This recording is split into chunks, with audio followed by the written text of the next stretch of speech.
If you're looking for a high mountain getaway at the summit of the Colorado Rockies, let me show you my stay at the Hotel Indigo in the town of Silverthorne.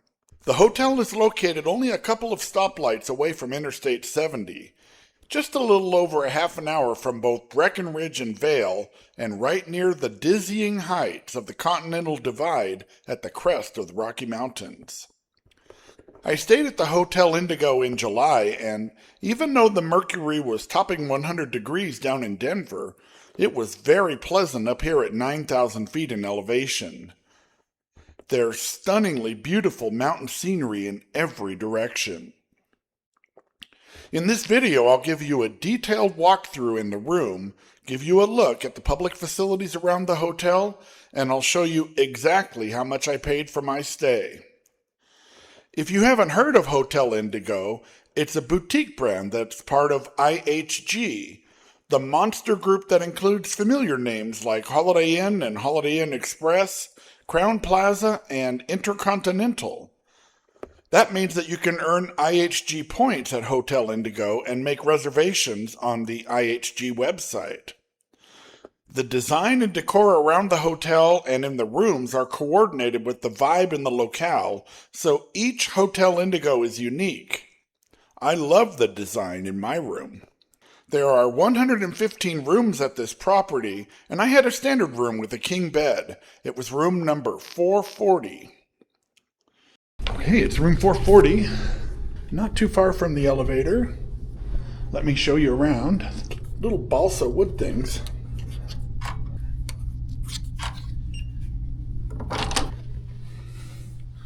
Wow, what a beautiful room.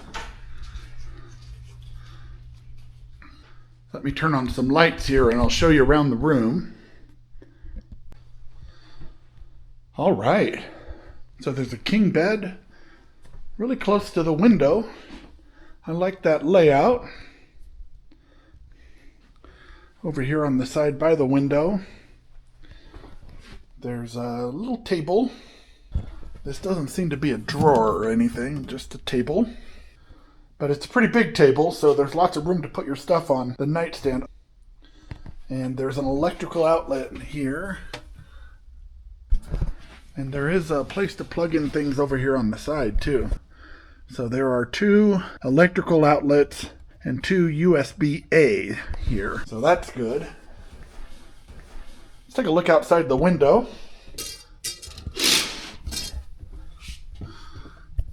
We're on the 4th floor, so not a stellar view here, just of the condos or whatever that happens to be next door.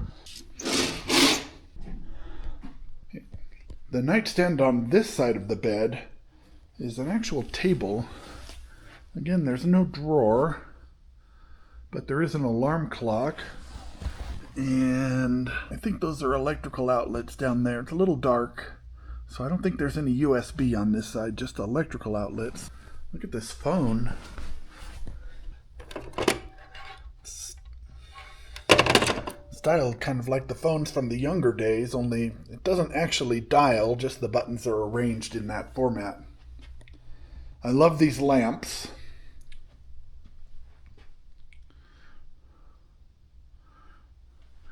Yeah, this is a really pretty room. Here's the seating. There's 1 chair there, and then a full sofa over here. The sofa's kind of situated a little bit away from the television. The television is back this direction, so you wouldn't have a direct view of the television from the sofa, but you've got a fantastic view from this chair here. You have the table to the right, plus you have a little table over here on the left as well, and an ottoman. So I like the furnishings. So far I haven't found a way to do any streaming on the TV. Just one of these guides that makes me feel like I'm in 1990. Down below here, that looks like just empty shelves. So perhaps that's in place of a, yeah. So these are the shelves that you could put your clothes on. So as far as that goes, so here's the armoire, extra bedding. There's an iron and an ironing board, and lots of shelf space to hang things up. In a place like this, you typically would have lots of jackets, so there's room for that. And then the shelves that are here. And then there's also a work desk. There we go. This work table also has power outlets and a couple of USB-A connections. And a bench, too. So a pretty big room. I like it a lot. At the end of this video, I will show you how much I paid for the room and go through the bill. Here is the coffee service. Look at these little teas that they offer. Pretty fancy smancy there. And down below here, it's not a microwave. What's in here? Oh, this is a refrigerator. Wow. So instead of having a refrigerator with the door that swings outward, it's a little drawer. But definitely nice and cold. So that's cool. Room 440 at the Indigo here in Silverthorne, Colorado. Let's check out the bathroom now. Oh, I like the tile floor.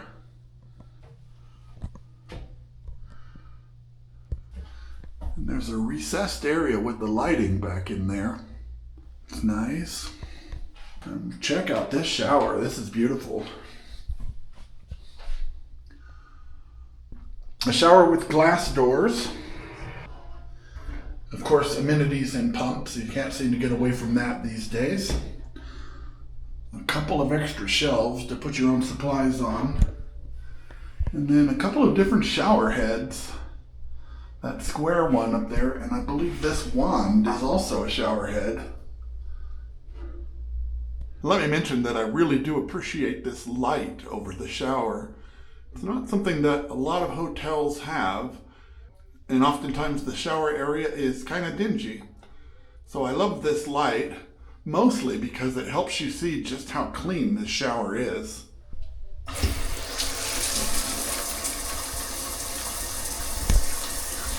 Here's the vanity over here. Reasonable amount of counter space. I've seen more in some and I've seen less in some. There's a hair dryer underneath there. And then the mirror.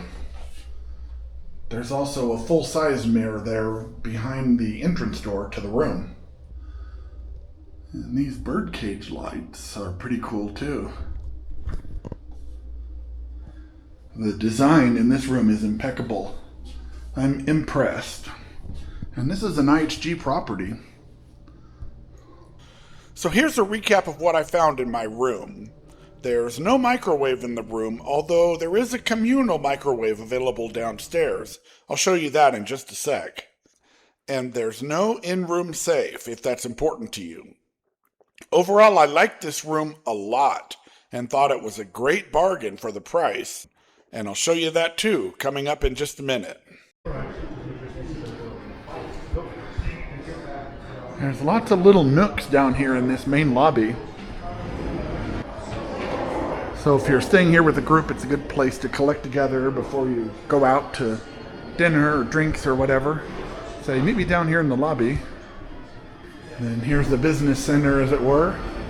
Printer and a couple of desktop computers. I really like this patio area out here too. It's a great space. Here's their amenity shop here. A selection of waters and teas and sodas, energy drinks, cereal and chips, coffee here. And then over here, some juices and microwave meals.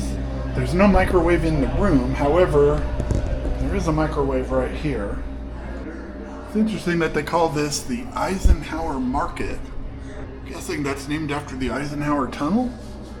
I'm not sure why else they would call it that. As we look at the amenities in the hotel, let me show you the pool. It's right off of the lobby here.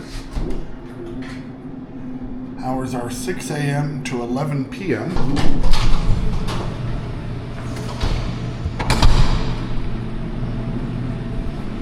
It's a nearly square-shaped pool.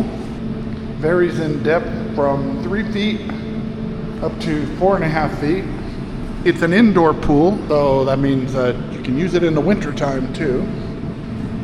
And just for location purposes, you can see that that's the fire pit right there. So it's pretty well located.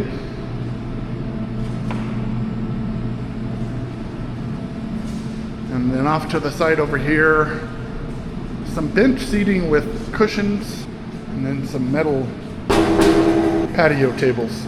All right, that's the pool area. Let's go check out the gym. Then the gym is the other direction from the pool.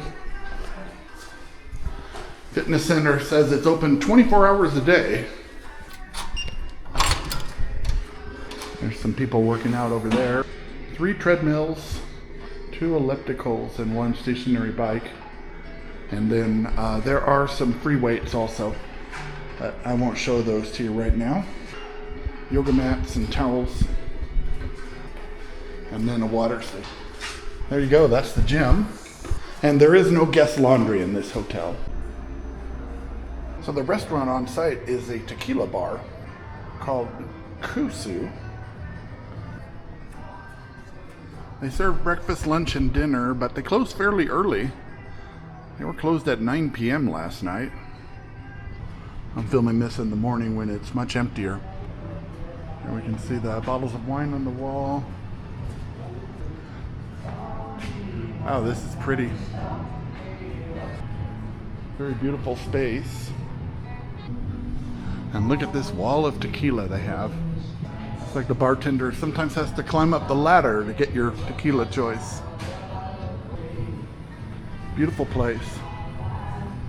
If I haven't mentioned it before, I really like this hotel. Okay, to recap the amenities on the property, you saw the beautiful restaurant, and there is breakfast available, but there's no complimentary breakfast at the hotel. There is an indoor pool, but no hot tub, and a 24-hour gym, which is really nice. As far as the parking situation, the front desk told me that parking is $15. That seems to conflict with what it says on the website and what I saw on my bill, so that's a little bit more murky. And when I talk about the bill in a minute, we'll get a little deeper into that.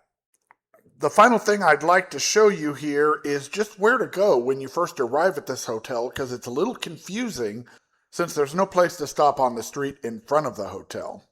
So when you arrive at the Hotel Indigo, it's right here on the main street in town. I think this is Highway 9, but you can't stop in front of the hotel. There's no place to pull over. So you need to go around the block. And when I say around the block, I really mean around the backside and into the alley. So it took me a couple of minutes to figure out where I was going here. You make the turn like this, and then turn into the alley here. And it's not a seedy alley or anything like that. It looks well maintained and plenty of people on it. And you can see the sign there on the right hand side. And there is room to pull off of the alley into here to do your check-in. So as I approach the hotel here, I can turn in right here. And you can just stop here while you do your check-in. Now parking is across the alley on the other side. So after you've checked in, you just leave and you can see the parking entrance is right there. Parking is $15 a night additional. And they gave me a parking permit to display on my dashboard. I'll go up here. So that's the parking lot. Okay, so here's what I paid. And the bottom line number is $238. I think that was a great value for a room like this in a resort area like this. Now, granted, I didn't visit during ski season, but the Rocky Mountains are also popular for mountain biking and other high alpine pursuits in the summertime, so there's still lots going on up here. This rate that I booked was a last-minute special, booked only a couple of days ahead. But the nitty-gritty and the details still leaves me with some questions. The bill that they provided did not break out the details of that taxes and fees line. $49 in taxes for a $189 room rate works out to more than 25%, which is really excessive for taxes. So, I think that there's a resort fee buried into that taxes and fees number. I looked around their website and I found this note about a parking fee which is bundled into their destination fee, which says that it's $15 per night.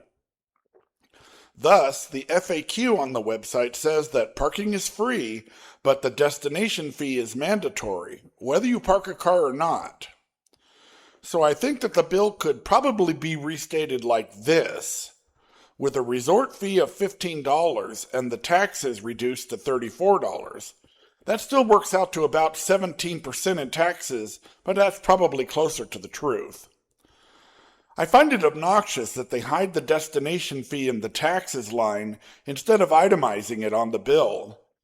Taxes are charges assessed by governments, and I know that the hotel has no control over that, but destination fees, or resort fees, or whatever they decide to call it, are just charges imposed by the property, and they should never be lumped in with the taxes. Okay, end of rant. Anyway, despite all of this, I still think that the room was a great deal. I just wish that they'd be more upfront about the charges. All right, that's my look at the Hotel Indigo here in the Colorado Rockies. I really like this place. Tell me, have you stayed here before? And what was your experience? I hope you enjoyed this video, and if you did, won't you please consider clicking on the thumbs up so that YouTube will share it with more people who are interested in information about this hotel. And if you're appreciating the content on Postcard Dan, I'd be honored to have you as a subscriber. This is Postcard Dan in Silverthorne, Colorado. Thank you for watching.